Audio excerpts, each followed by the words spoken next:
Hi friends, అందరికీ ఎలా ఉన్నారు? అందరూ బాగున్నారా? నేను కూడా చాలా బాగున్నానండి. Welcome back to my channel Sanjeevini herbals. ఈరోజు అయితే సున్నిపిండితో నేను సోప్స్ అయితే చేస్తున్నానండి. 9 రకాల ఐటమ్స్తో సున్నిపిండి అయితే తయారు చేశాను. అది మన ఛానల్లో ఉంది, వీడియో చూడండి. నేను ఇందులో బీఆర్ఎం అనే ఐటెం కూడా నేను వేస్తున్నానండి. ఇది అమెజాన్లో దొరుకుతుంది. ఈ బీఆర్ఎం అనేది ఇది వేస్తేనే మనకి సోపు మంచిగా ఫోమింగ్ వస్తుంది, లేకపోతే రాదండి. కొంతమంది ఇది వేస్తారు, చూపిస్తారు కూడా వీడియోలో. చాలామందికి దీని గురించి తెలియదు. ఒకవేళ తెలిసినా చాలామంది అయితే మనకి ఇది చూపించరు. అందుకని వాళ్ళు చేసే సోప్కి మనం చేసే సోప్కి నురగ అనేది సరిగ్గా రాదనమాట. నేను ఇక్కడ soap base, glycerin soap base తీసుకున్నానండి. 1/2 కేజీ తీసుకున్నాను. 1/2 కేజీ సోప్ బేస్కి మనం 50 గ్రాములు వచ్చేసి సున్నిపిండి వేసుకోవాలి. 50 గ్రాములు వచ్చేసి బీఆర్ఎం వేసుకోవాలి. సమానంగా వేసుకోవాలన్నమాట. అప్పుడే మనకి మంచిగా ఫోమింగ్ వస్తుంది. అలాగే ఈ విటమిన్ క్యాప్సిల్స్ అయితే ఒక 3 వేస్తున్నానండి నేను 1/2 కేజీకి. ఇలా 3 వేసేసుకొని ఈ విటమిన్ క్యాప్సిల్స్ మనం సోప్స్లో వేయడం వల్ల మన స్కిన్ చాలా బాగుంటుందండి. డ్రై స్కిన్ వాళ్ళకి కూడా ఇది చాలా బాగా ఉపయోగపడుతుంది అనమాట. మన దగ్గర ఆయిల్స్ కూడా ఉంటాయండి. సంజీవిని హెర్బల్ హెయిర్ ఆయిల్ ఉంటుంది, హెర్బల్ షాంపూ ఉంటుంది. ఎవరికైనా కావాలంటే స్క్రీన్ పై నెంబర్ ఇస్తాను, ఆర్డర్ చేసుకోవచ్చు. ఇలా నా దగ్గర ఉన్న 3 ఈ విటమిన్ క్యాప్సిల్స్ అయితే వేసేసానండి. వీటన్నిటిని మనం బాగా మిక్స్ చేసుకోవాలన్నమాట. వాటర్ అనేది అస్సలు తగలకూడదు. వాటర్ తగిలిందంటే పాడైపోతుందండి, సోపు త్వరగా చెడిపోతుంది. వాటర్ అనేది తగలకుండా మనం కలిపే ఆ బౌల్ కానీ ఏదైనా సరే తడి లేకుండా చూసుకోవాలి. ఇప్పుడు వీటిని మనం బాగా మిక్స్ చేసుకుందాం. నేను మంచి ఫ్రేగ్రెన్స్ కోసం నా దగ్గర ఉన్న ఒక ఫ్లేవర్ అయితే వేస్తున్నానండి. అది లెమన్ ఫ్రూట్ ఫ్లేవరు. అది కూడా చాలా బాగుంటుంది. ఉంటే వేసుకోండి, లేకపోతే లేదు. ఖచ్చితంగా వేసుకోవాలని ఏమీ లేదు. ఇక్కడ చూపిస్తున్నట్టుగా కొంచెం కలిపినప్పుడు మనకి గరిటికి అంటికిపోతుందన్నమాట. అయినా సరే మనం ఓపికగా కలుపుకోవాలి. ఇగోండి, ఫ్రూట్స్ ఫ్లేవర్ అయితే వేస్తున్నానండి, సోప్ మంచిగా స్మెల్ రావడం కోసం.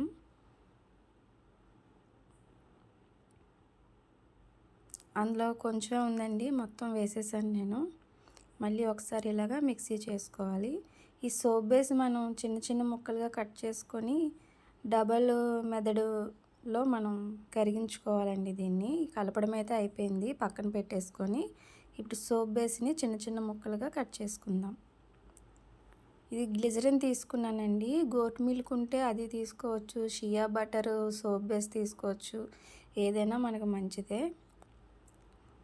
ఒక్కొక్కసారి గ్లిజరిన్ వాడుతాను, ఒక్కోసారి గోట్ మిల్క్, ఒక్కోసారి షియా బటరు. మనకి అప్పటికి ఏది అందుబాటులో ఉంటే అది మనకు నచ్చింది వేసుకోవచ్చు. ఇలా ఈ ముక్కల్ని గిన్నెలో వేసుకొని స్టవ్ మీద పెట్టుకోవాలండి. స్టవ్ మీద పెట్టుకున్న తర్వాత వేరే బౌల్ పెట్టుకొని అందులో వాటర్ వేసుకోవాలి.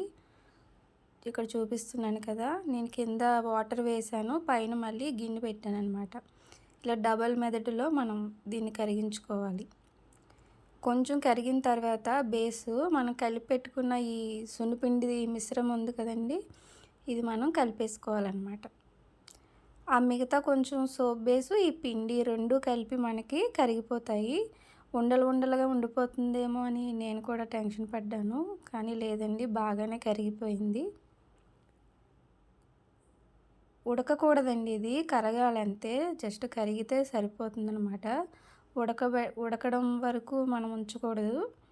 బేసు పిండి మనకి బాగా మెల్ట్ అయిపోయిన తర్వాత ఇది వేడిగా ఉన్నప్పుడే మనం సిల్కెన్ మౌల్డ్లో వేసుకోవాలండి, లేదంటే చిక్కబడిపోతుంది. బయట ఎక్కువసేపు ఉంచకూడదు అనమాట. ఇగోండి, నాకైతే బేసు పిండి మొత్తం సున్నిపిండి నీట్గా కరిగిపోయాయండి. ఇప్పుడైతే సిల్కెన్ మౌల్డ్లో వేసేస్తున్నాను. కొంచెం ఫాస్ట్గా వేడిగా ఉన్నప్పుడు వేసేసుకుంటే మనకి సోప్ అనేది బాగా వస్తుందండి. ఒకవేళ చిక్కబడిపోయినా కానీ ప్రాబ్లం ఏం లేదు, మళ్ళీ మనం అవి వేడినీటిలో పెట్టుకుంటే మళ్ళీ కరిగిపోతుంది. ఒకవేళ చిక్కబడినా ఇబ్బంది ఏం లేదండి. ఆ వాటర్ని మనం స్టవ్ దగ్గర అలాగే ఉంచుకుంటే రెడీగా, ఒకవేళ చిక్కబడినా కానీ మళ్ళీ మనం తీసుకెళ్ళి కరిగించుకోవచ్చు. ఇది ఒక 8 గంటల పాటు అలా వదిలేయండి. లేదంటే కనీసం 6 గంటలైనా అలా కదపకుండా వదిలేయండి. మన సోప్ అయితే రెడీ అయిపోయిందండి. ఇగోండి. సోప్ ఈ కలర్‌లో వచ్చాయండి నాకు. కానీ చాలా బావుందండి. మనకి పియర్ సోప్ ఉంటుంది కదా! ఆ స్ట్రక్చర్‌లో అయితే ఉంది సోపు. పట్టుకుంటే చాలా స్మూత్‌గా చాలా బావుందనమాట. మీరు కూడా నచ్చితే ఈ వీడియో ఇలాగే తయారు చేసుకోండి. సోప్స్ అన్నీ నాకు చాలా బాగా వచ్చాయండి. వీడియో నచ్చితే ఒక లైక్ చేయండి, షేర్ చేయండి. మన ఛానల్‌ని సబ్స్క్రైబ్ చేసుకోండి. Bye friends.